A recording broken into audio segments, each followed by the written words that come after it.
Welcome everyone to the Proven Knowledge Podcast. I'm your host, Anthony Church. I'm a music producer from Northeast Ohio. I began this weekly interview series to give you different perspectives from artists, producers, engineers, and other individuals in the music industry. In each episode, we touch on not only what has helped the person succeed, but we also touch on what has shaped them into the person that they are today. I hope you're able to gain some real proven knowledge from the show, and that it helps elevate you on your own journey to success as well. Let's get into it. What's going on, everyone? Welcome to episode 297 here on the Proven Knowledge Podcast. Today I was joined by a North Carolina artist. His name is Bigg Baggz. I was connected with Bigg Baggz through Dom. Obviously, shout out to Dom for always sending me amazing artists. And this one was no different. Very fun conversation today with Bigg Baggz. He talked about just his beginnings, enjoying different artists early on. He talked about his beginnings early on, just falling in love with music. His grandfather was a DJ locally in North Carolina. He talked about the experience, having that exposure at an early age, and how he kind of just fell in love with artistry and eventually being an artist himself. Being inspired by artists like Gucci Mane, in the late 2000s, early 2010s.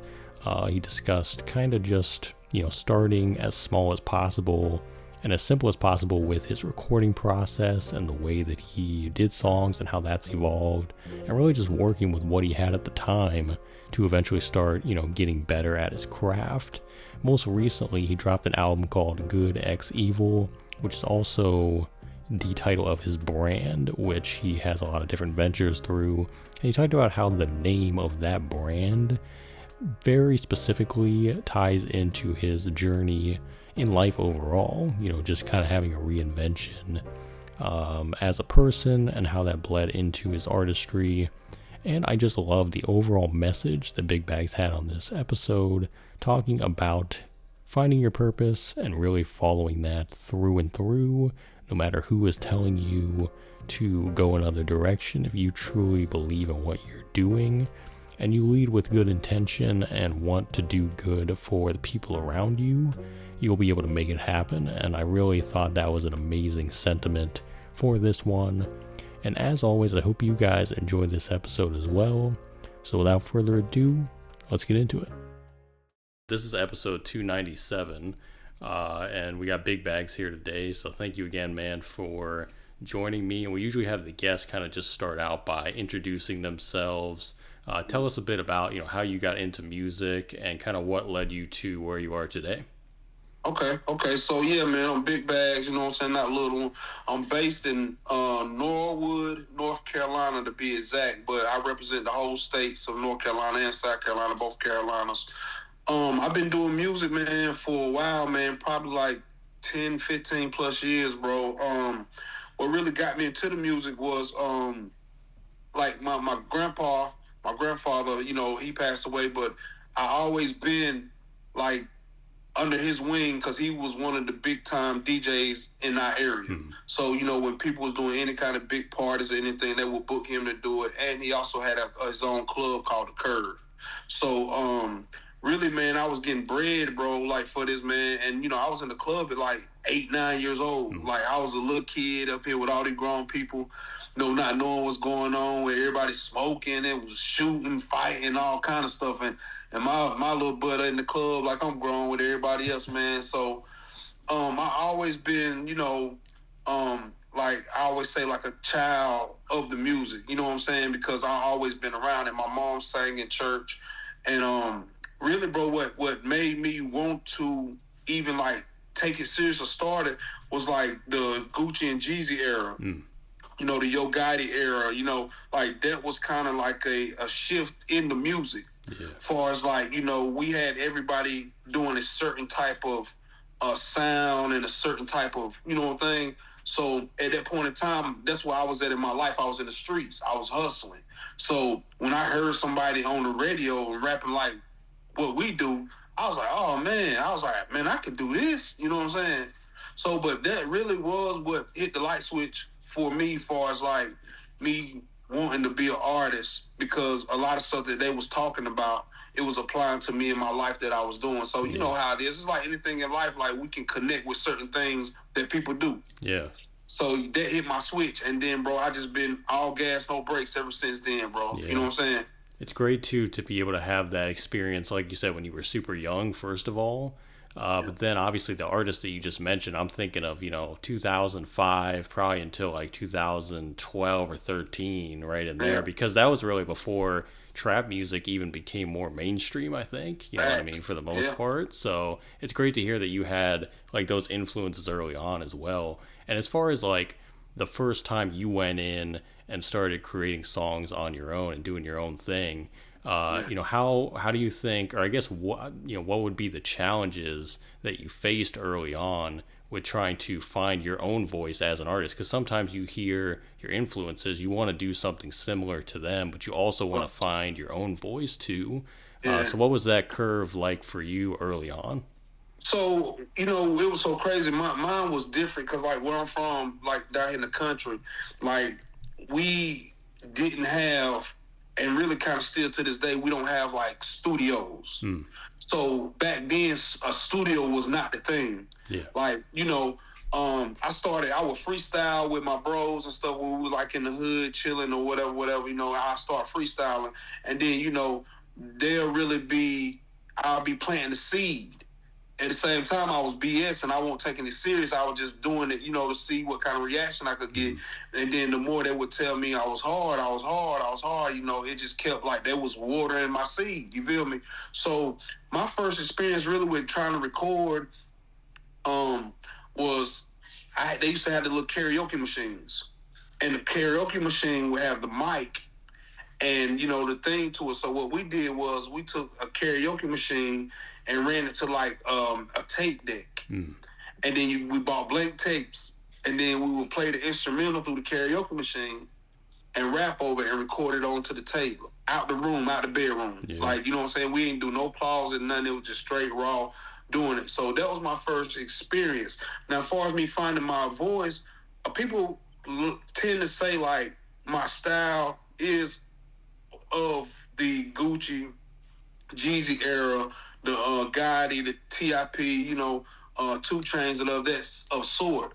But that just only came, I think, from how I do my music, how I lay it out, how I my punchlines, you know what I'm saying? How I do certain stuff like that. So I definitely took that style because that's the style that I, could be. That was the style back then that, got me to be like, damn, this hot. Yeah. So I can really say if you listen to my music, you can hear some of the similarities of the way I rap and some of the styles and punchlines I use to go back to that era.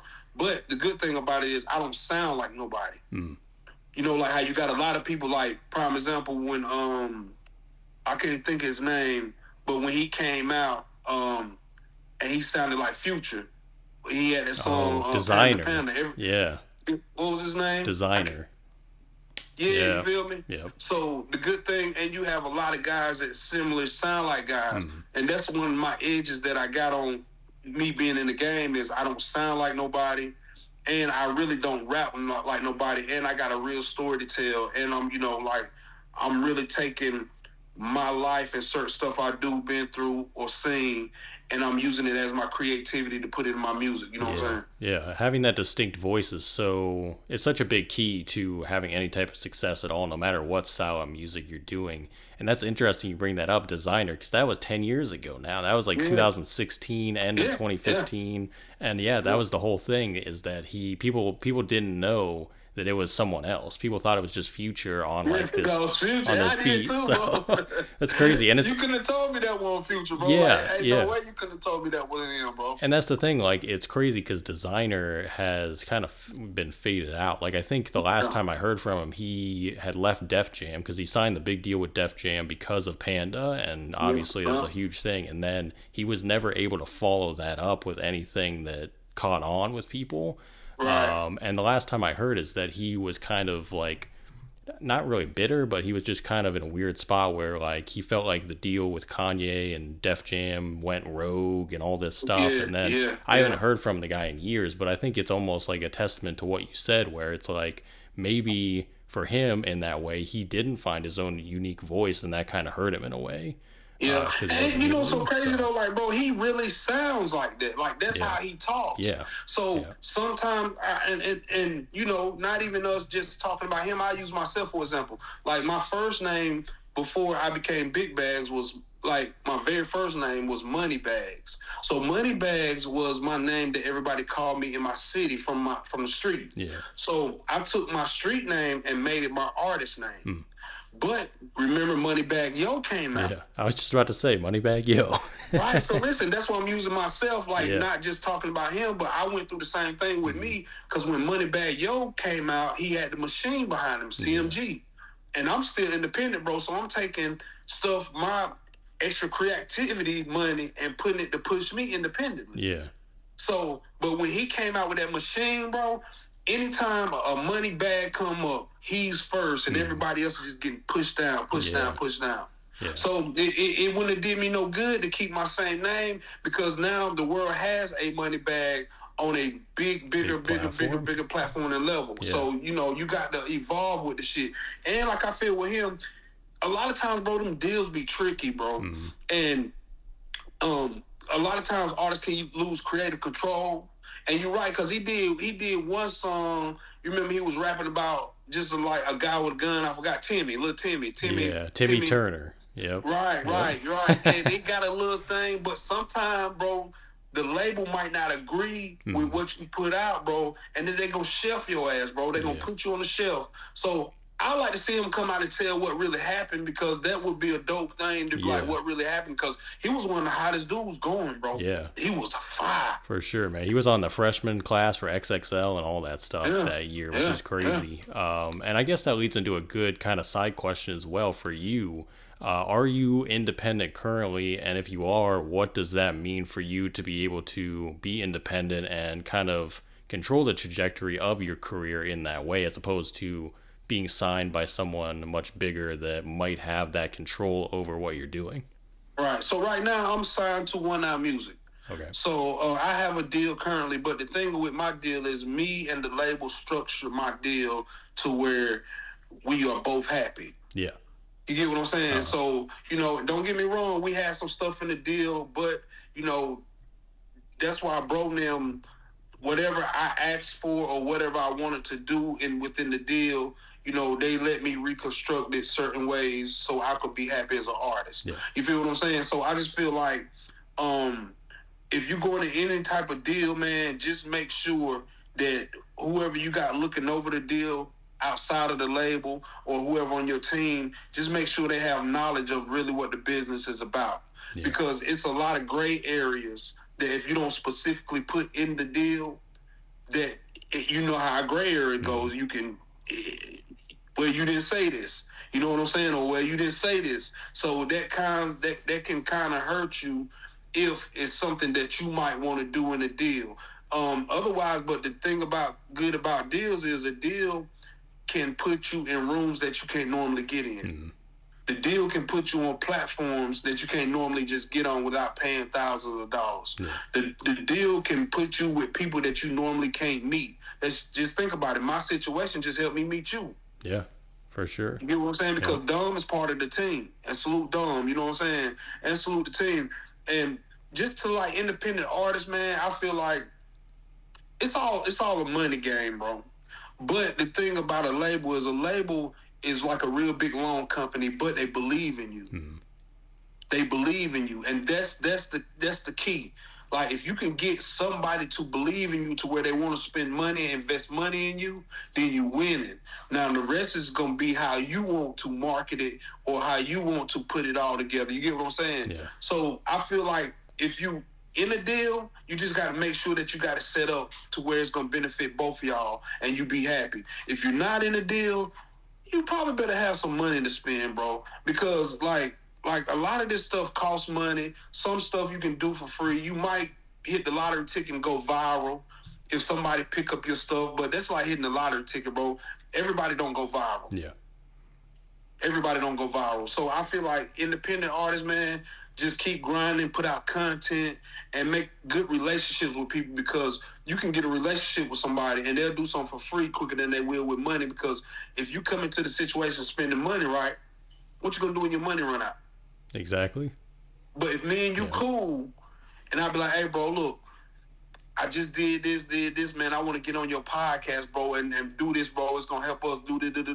You be like, hell yeah, because our relationship ain't based off money. It was based off our relationship. Yeah. Wanted to take a quick minute out of today's episode to let you guys know of a way that you can support the show, a way that you can donate some funds to us, starting at as little as $5 or more via our Ko-fi page. Now, we've been using Ko-fi now for a few years, and it's been a very effective way to generate some funds that we end up using for, future guests, sponsors, just an overall way to keep this show as quality as it has been for the last several years, and we always appreciate any and all contributions. So if you go to coffee.com/The Proven Knowledge Podcast, that's KO-FI.com/The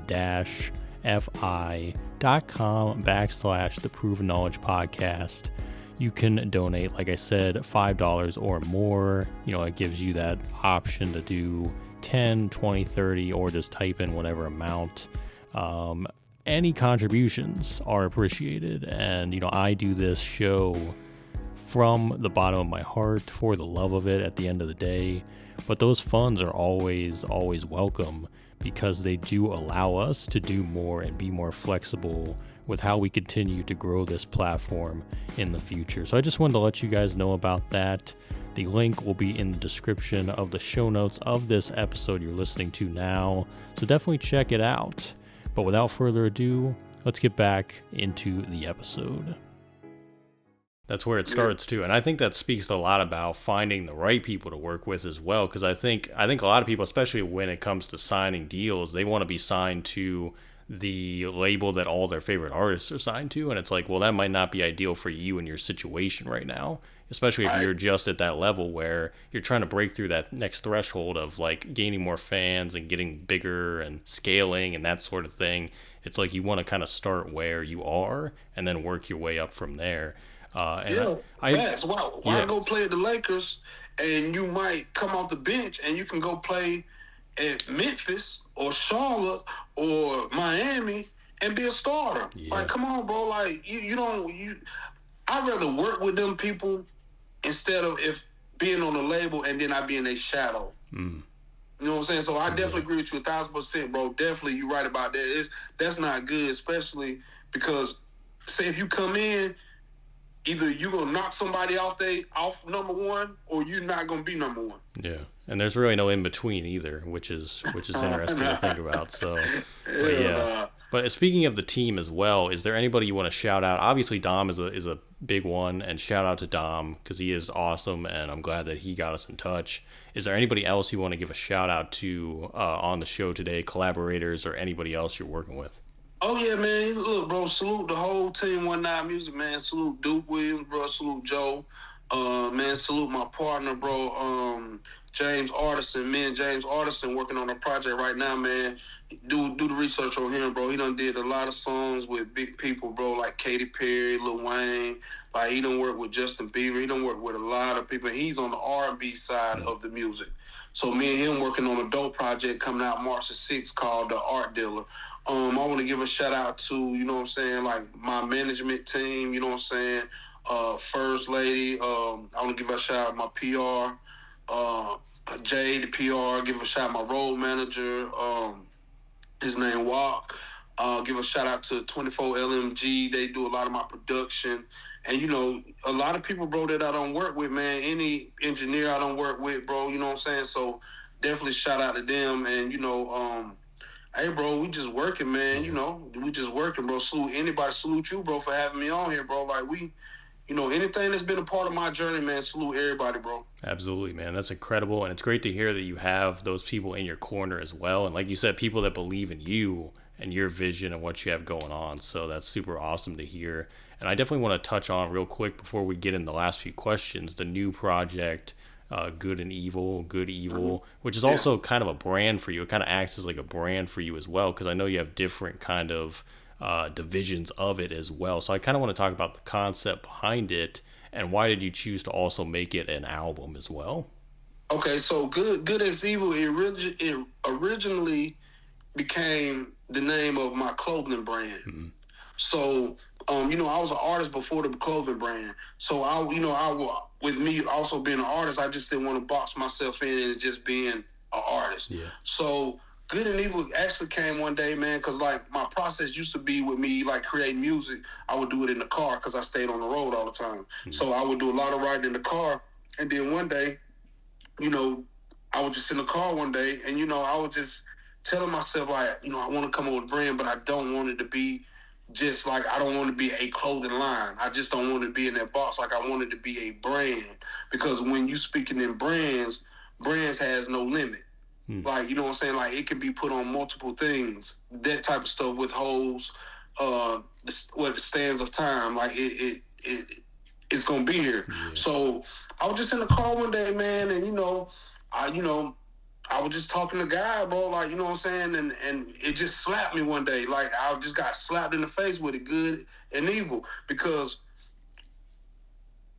it's something that is global, like worldwide. Like, every day, bro, we fight against good and evil every day. There's not going to be one day in life that we're not going to have something like with good and evil. You get what I'm saying? So the whole format from my logo was, if you see the OG logo and even like the logo I just revamped, this is my, you know what I'm saying, we revamped and did a newer logo. It has a child, like in the child face, and it has the halo with the wings, and it has the horn with the tail, the devil tail. Yeah. Because when we're children and when we're kids, right, that's our most vulnerable state in life. Like, that's when we're getting taught who we're going to be in the future. Yeah. And either somebody going to teach us good or they're going to teach us evil shit. And that's why it has both, because at the end of the day, that's going to be one of the two that you're going to learn. Mm-hmm. You're going to learn those two. And really, just to speak on the part two, what you were saying, like, how did it become part of the album? When I came home, because, I had did a little time, and I don't glorify this or nothing like that, but I speak on it because it's part of my journey. And then I know it's a lot of people, it don't matter what color we is, whatever, everybody done been through this type of somebody or they know somebody. Mm-hmm. So I had went to the feds for like 4 years, and I became somebody different when I went in to now. Yeah. You get what I'm saying? And before I went in, I was 704 Baggz. So 704 is the area code where I'm from. That's my city. That's where I'm from. So when I went in, it was this guy. He was from North Carolina, but a different part. And he started calling, and I told him my name, and he started calling me Bigg Baggz. So that's where that came from? Yeah, yep. You get what I'm saying? Yeah, bro. So I always tell people this story. I said, when I went to the feds, 704 Baggz died, and Bigg Baggz were born. And Good and Evil is telling the process, bro. That's why my album was named GoodxEvil, because it's telling the process of me before I went in, when I was in, and now I'm out. Yeah. And it's me just fighting the good and the evil stuff. And like I say, my clothing line, it just only made sense, man, because to put everything in the car and it all connects together. So it only makes sense. Yeah, I love that, because for you personally, it's like a reinvention, for you at that time, and like what it means now for you to be able to tell that story in different ways through the music and, like you said, in other ventures, which I think is super cool. And just that concept alone, because like you said, when you're younger, you're so impressionable. Like, depending on who you're around, even your family can influence you in a lot of ways. So it's like, it's almost weird to grow up. And then I've had these thoughts myself. I grow up and I'm like, the trajectory could have been so many different things. But it's like, it makes you grateful for where you are now, because you're like, I really stuck to what I believe in and what I want my life to be. And then I got through all that stuff. And I could have done anything. I could have been on the wrong path forever. But I was able to kind of shift it to this good thing and then focus on that, which is super cool. So, yeah. And because you got to think about it, bro, it's so easy. Because think about it, bro, we got taught how to walk. We got taught how to talk. we get taught everything in life, bro. So of course, when those things are getting taught to us, bro, it's gonna be a certain type of energy behind it. Yeah. You know what I'm saying? So we can either get taught love or hate. Like, you know what I'm saying? So at the end of the day, you're right, bro. And it's so easy for us to get tricked and influenced by outside stuff, bro, that's not being taught to us by our people. So you're right. We definitely got to take accountability for our actions and what we take as people, bro. Mm-hmm. And because at the end of the day, we can know something is not right and we still do it anyway. Mm-hmm.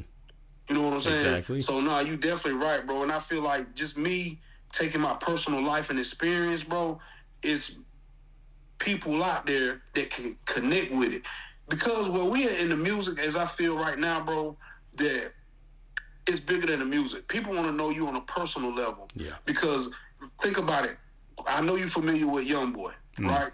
So we know that YoungBoy music always been about sliding, all kinds of, pretty much he's just expressing his pain and where he comes from. He's telling his story. Yeah. And there's nothing wrong with that.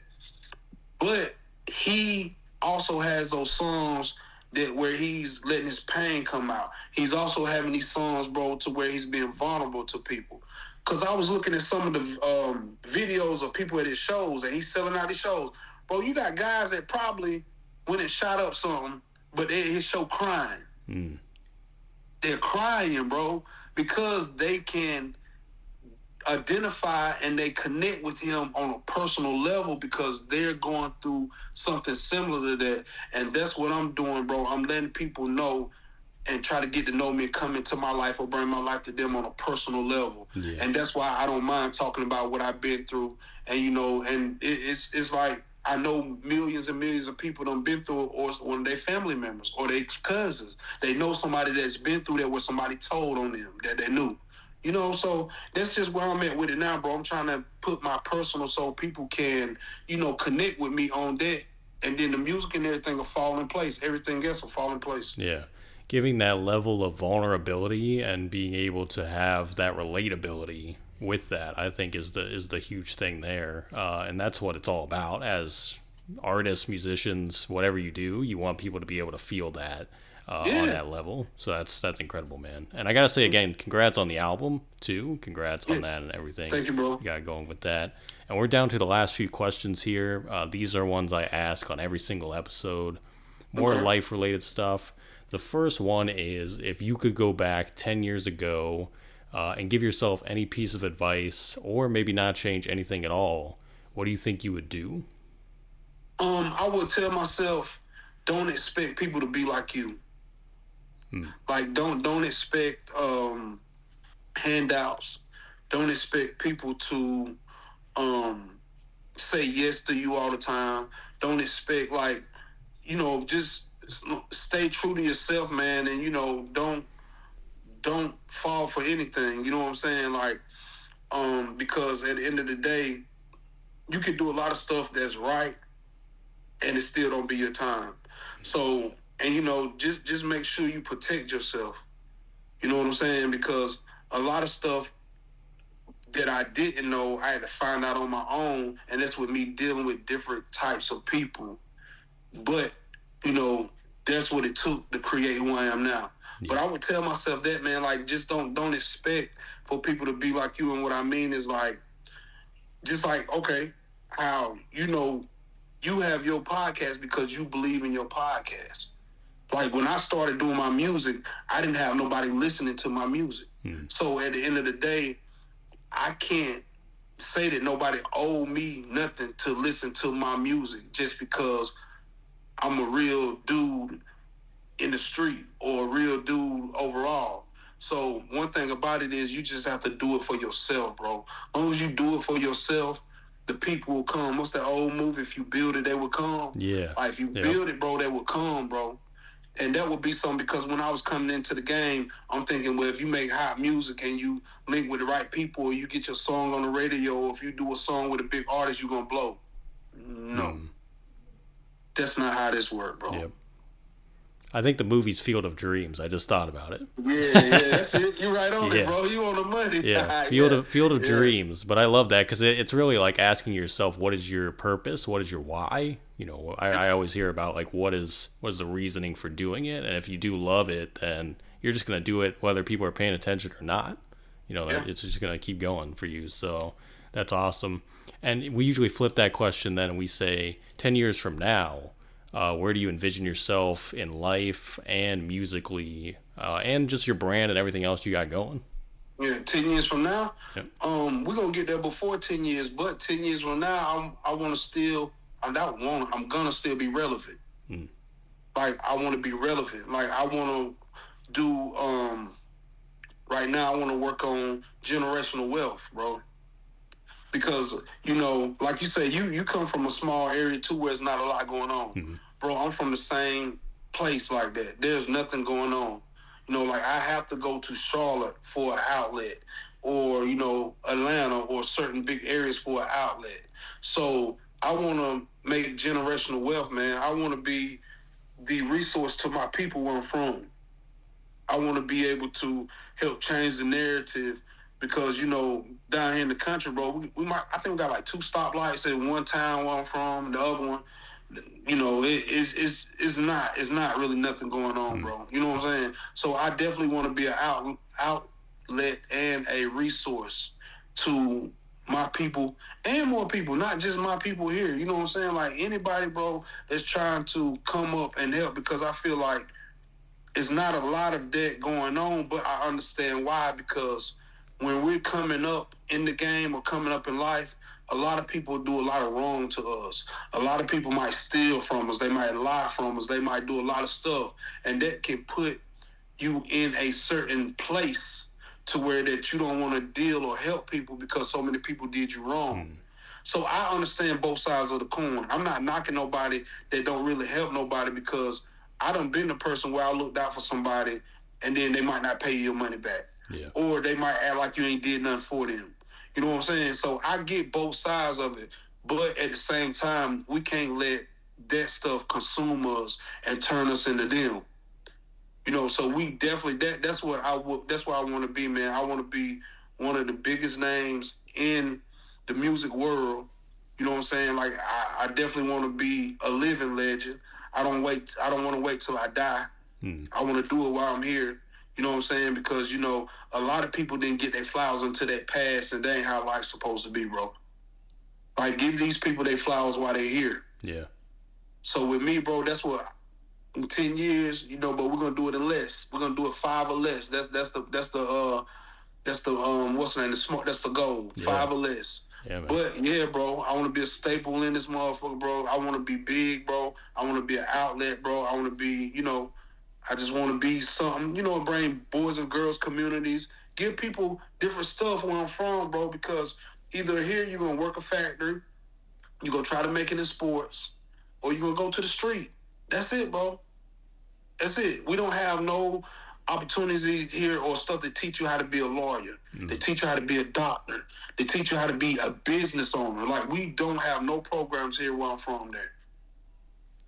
I love that, man. But it's a great way to break the cycle as well, which I think is a big way to do that, and giving back even outside of just the music itself. So I definitely commend you on that, man, and I'm looking forward to seeing that come to fruition in the coming years as well.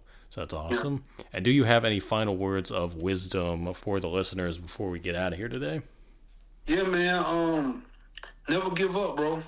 Never give up, bro. Never give up. Even when stuff get hard, that's when you're supposed to go harder. If a person tell you no 1,000 times, bro, just keep going, because that one yes could be the one that's going to change your whole trajectory. It's going to change your life. You know what I'm saying? And, just believe in yourself, man. You know what I'm saying? Like, this journey is our journey. Yeah. I ain't never seen no 2-door caskets. I ain't never seen no 4-door caskets. Like, this is our journey. So between our hash marks of our born date and the day we go back into the earth, bro, you just got to make it the best time of your life, bro. Try to impact and help people, because it's easy to hurt somebody, but it's real when you can help somebody. You know what I'm saying? So that's what I would say, man. And then besides that, it was some people that, I would like to shout out, you know what I'm saying, this really, I forgot to shout out. Like, I definitely want to shout out DJ Chuck T, man. He helped me get my business straight with, like, the Good and Evil brand, in DJ Incognito. He had my stuff playing on Power 98. I'd like to shout out all the studios I ever dealt with, bro. Like anybody, because a lot of stuff like that, the producers and stuff, we don't give them love, bro. And definitely we got to start giving them their flowers. GoodxEvil.net. That's my clothing line. You go get it. We'll ship it to you. We definitely ship it to Ohio. You know what I'm saying? I got my cookie brand, GoodxEvil cookies out. And they're clean cookies. So the kids can eat them. They're not no edibles. They're not no edibles. It's good to clarify that for sure. GoodxEvil is out now, the album. Yeah. Man, y'all go get that. Go get the video. It's on YouTube, streaming. I'm on every platform. Oh, yeah, and be looking for me in 2026 on Tubi, bro. I'm in 2 movies coming out, bro. Awesome. I'm in a movie called Failed Trust. Salute my boy Ty Durden. And I'm in a movie called Queen City's The Hornet's Nest. So you're going to see your boy get his, Denzel on, man. I'm going to be on there on the screen, cutting up, man. He's on the acting tip. That's awesome. That's awesome, but salute you, bro, for having me, man. Salute you, bro. Yeah, absolutely, man. And thank you once again for stopping by. It was fun, man. I enjoyed this one for sure. And we're gonna have to get you back on here in the coming years to do like a catch up part 2 after a lot of this stuff starts coming out and comes to fruition, like we talked about. So thanks again for stopping by, man. Yeah, for sure. It was crazy, though. I need to come out there with you, bro, and do some shows. Get me out there to do some shows. I supposed to came out there and did a show with BG. BG, I think I was just in Cleveland, maybe. Okay. He was up somewhere in the hot, but y'all had a big snow and ice storm up there. So yeah. I couldn't make it. But definitely, bro, I definitely love to come to Ohio, bro. If you got any events in there, bro, get Bigg Baggz up there, bro. Let's work, bro. Most definitely. Just want to say thank you for tuning in today. Be sure to hit that coffee link in the description of this episode if you'd like to donate any funds. And we'll see you back here with another new episode next week. As always, thank you for your support.